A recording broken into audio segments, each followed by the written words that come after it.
Hey, you guys. First of all, I need to turn the fan on because I'm hot. My bad.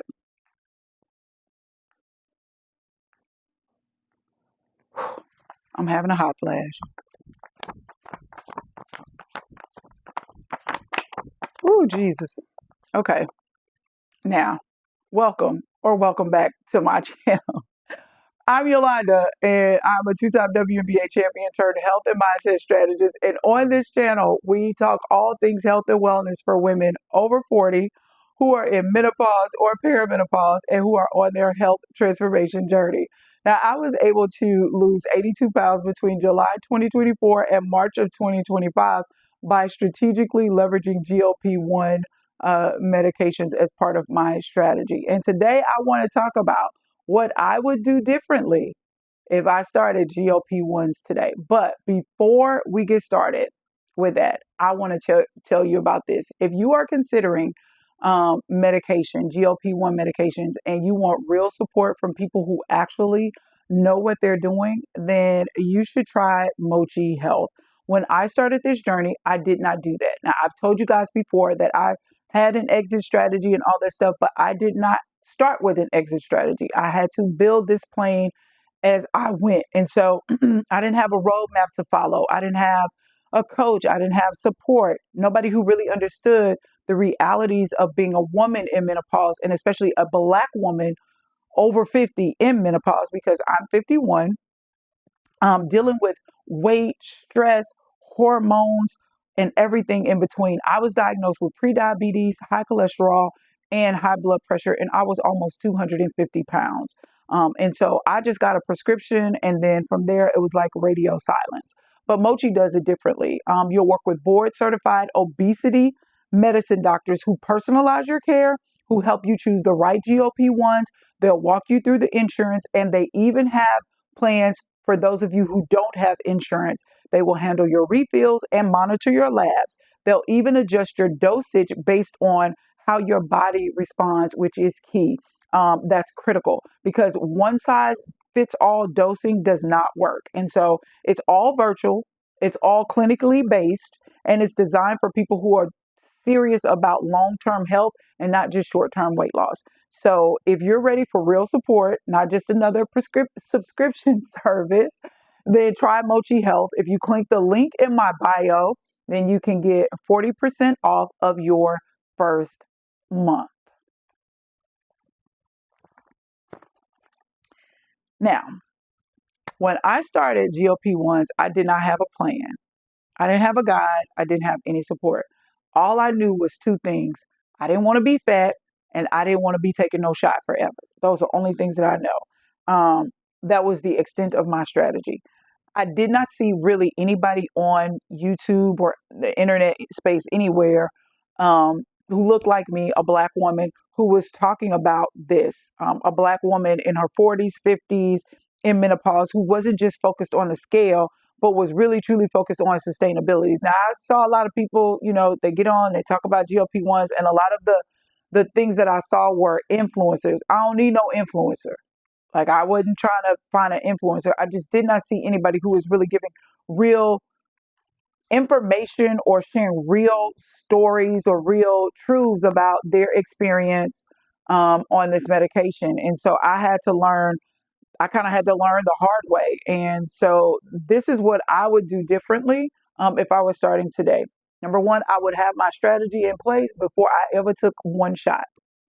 That was the biggest mistake that I made, was really, it was building this plane on the way up. And I joke about it, but if I had to start today, I would have a solid plan in place from day one, because GLP-1s, they suppress your appetite and help to regulate your blood sugar, but they don't build the habits for you. And it doesn't teach you, GLP-1s don't teach you how to maintain what you lose. There are all these horror stories that I've seen about women who were on these medications, they lost a lot of weight, and then as soon as they stopped the medications, then, everything, they regained the weight and then some. And so I didn't want that to be me. I don't want that to be you, and it doesn't have to be. So if I were starting again, here's what would be in place before the first dosage. I would have my strategy off rip. Number one, I would have a clear nutrition plan that is protein forward, meaning heavy on the all of my meals would be heavy on the protein: fish, chicken, beef, lamb, tuna, salmon, those kinds of things, fiber rich, and I would make it simple. I am not about trying to do no math. I don't want to do no math. I just wanted to be healthy. I just didn't want to be 250 pounds, right? So I'm not counting macros and micros and all that stuff. That was just too much for me. So I took a behavior based approach. I am an executive coach by trade. Like I do leadership coaching and all the things. And I actually have a coaching program, a GLP-1 Jumpstart coaching program that I am launching next month. But I took a behavior based approach, meaning I understand my personality. I have a very high D type kind of personality, means I'm very results driven and I don't have a lot of patience to be in the weeds. So if I have to be in the details for a long time, I'm not going to stay there because my patience is going to run out. I need to see some results quickly. And so what I do, I'm not good with meal planning for like I don't have a set. I can't meal prep for 7 days. That's too many steps, and that's too long for me. So what I would do is I would prepare my meals enough for 3 days at a time. So that worked for me, and it made it simple for me to the stick to my routine of eating. Now I didn't do this all the time. Like I wasn't meal prepping every Sunday. I wasn't, going to the grocery store every Sunday and getting all my foods and watching everything and that. Like I ain't do all that. Like I would grocery shop for the week and I would cook something and I would make sure that I overcooked so that I would have enough for the next 3 days for myself. So I would have me a clear nutrition plan. Number two, I was already doing this, but a consistent weight strength training schedule 3 days a week. That works for me. Sometimes I really go 4 days a week. And then my rest days are not actually rest days. They are active rest days. So on the days, let's say I do weightlifting Monday, Tuesday, Thursday, Friday. On Sunday, Wednesday, and Saturday, I'm doing some type of active rest. It could be like Pilates at home. It could be doing the Peloton bike or just taking my walk. Now I do my 30-minute clarity walk every single day, but I would make sure that I had that plan in place. The next thing I would have in place is a microdosing strategy. I learned about microdosing my first month into taking the GLP-1 medications. And microdosing is just starting on the lowest dosage that you can handle, the lowest dosage that gets you results, and then increasing only as needed. So if you start out on 2.5, you're on it for let's say 3 weeks and you don't see any results, then I would increase it. You know, I would I would increase it from that point. But if you're on a low dosage, like 1.5 or 2 or 2.5 or 3 milligrams a week, and you're seeing results 2 to 3 pounds a week, that's perfect.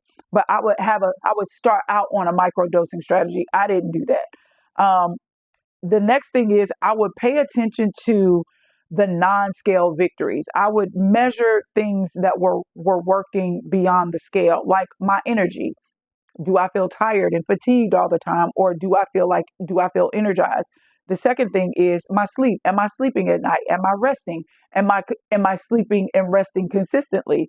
And how my digestion is. Like, do I have trouble digesting foods?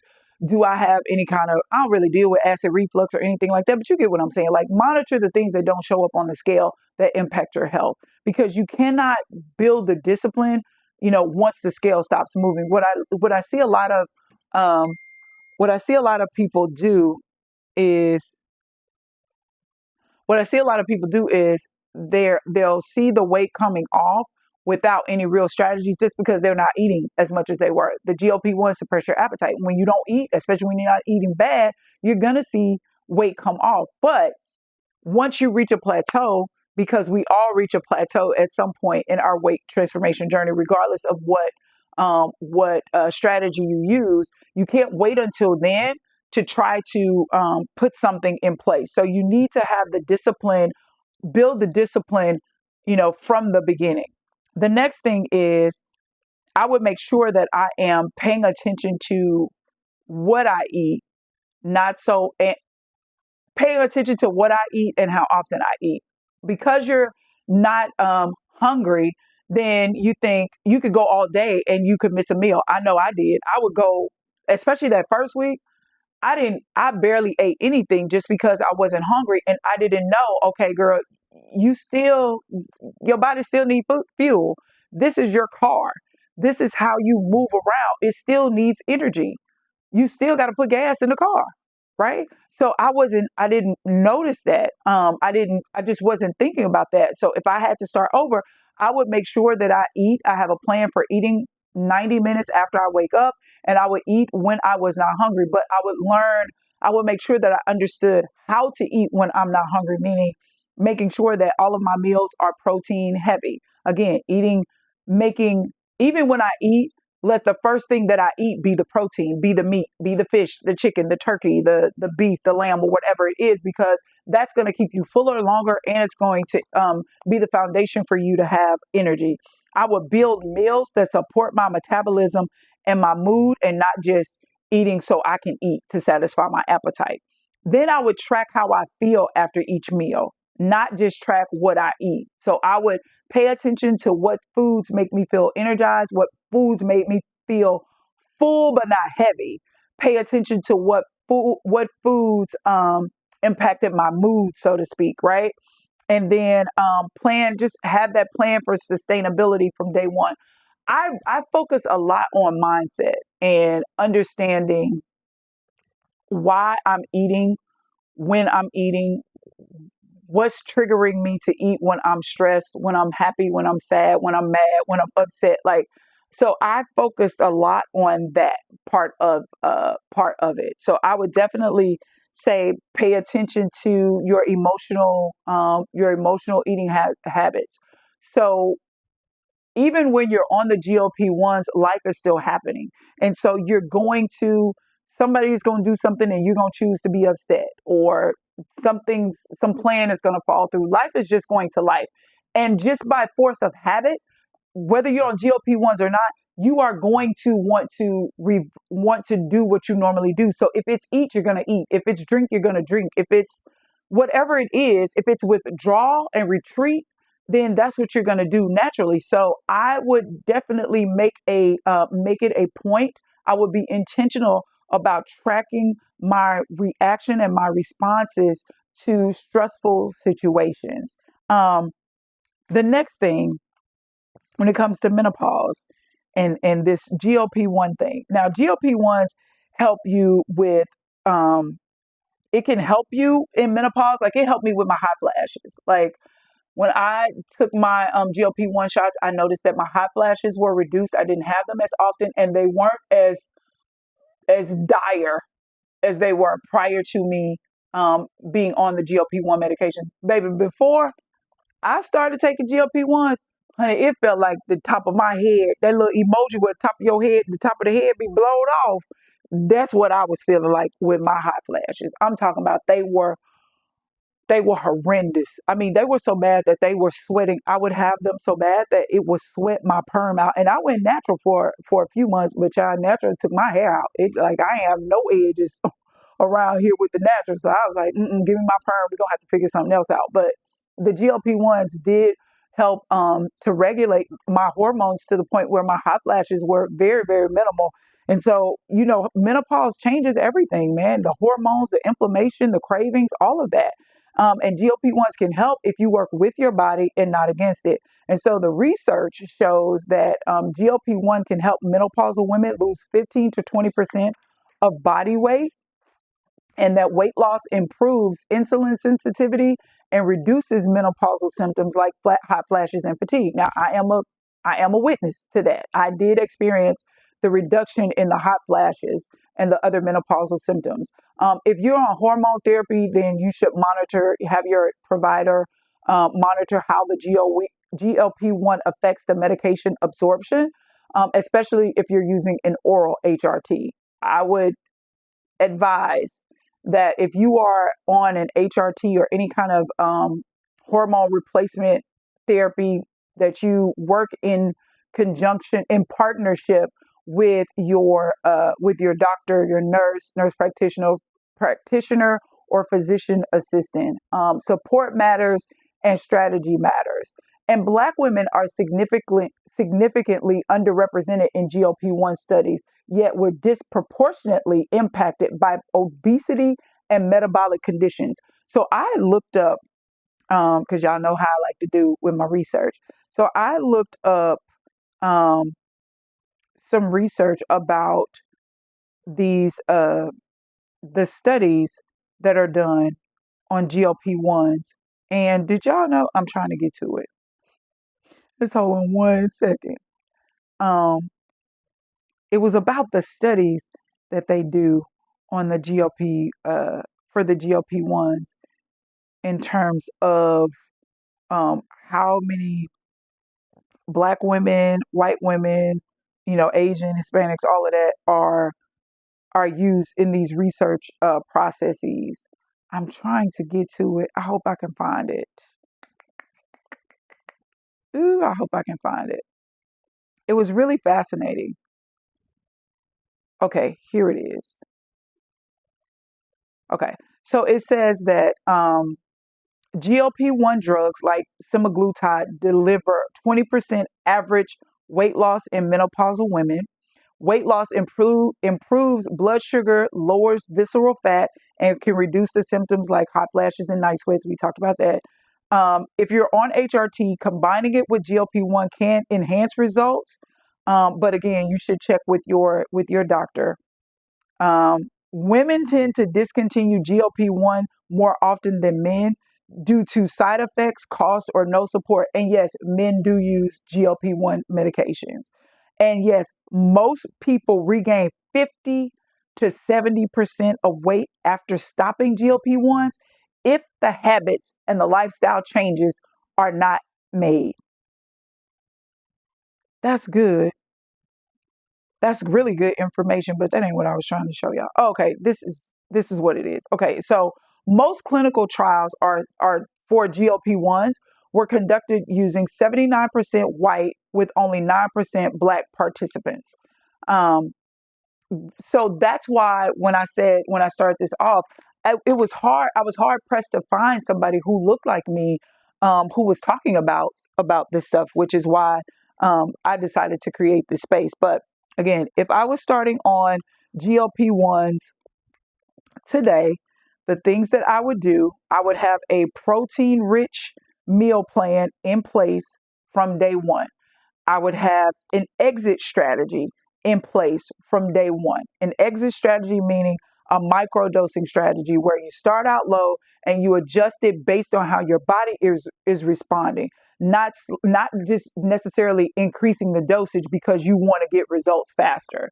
I would make sure that I planned out my meals based on, I would meal prep or meal plan based on my personality style and what works for me, and not just trying to do what I see other people doing. That is a mistake that I made.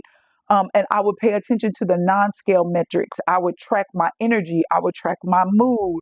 I would track my consistency with just my every day-to-day routines. I would track my digestion, right? And then I would definitely have a plan in place um, for me in terms of how I want to go about exiting this medication. I would set a timeline. Again, I gave myself 12 to 18 months, and I would build my habits early, which I did not start to build my habits until a month into me taking the medication. Um, I would build them early so that once I come off the medication, I don't feel lost, which I don't.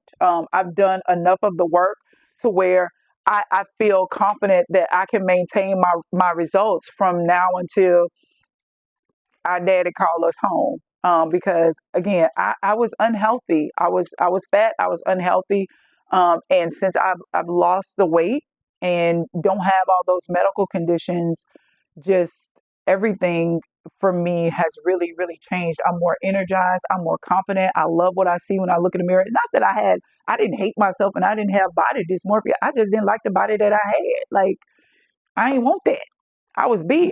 Like, I was wearing a size 18. And now listen, if you wear 18 and you a plus size woman, that is great. Like, I ain't trying to tell nobody else what to do. Plus size didn't work for me in my knees or my back.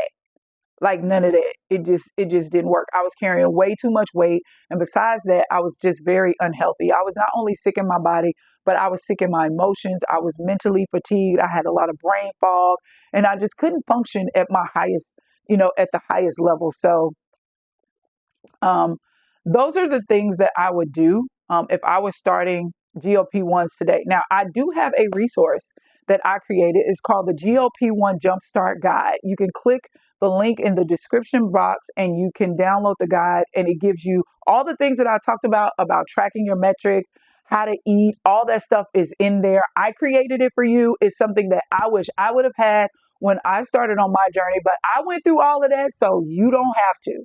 All right. Again, if you are looking for GLP-1s and you want support, check out Mochi Health.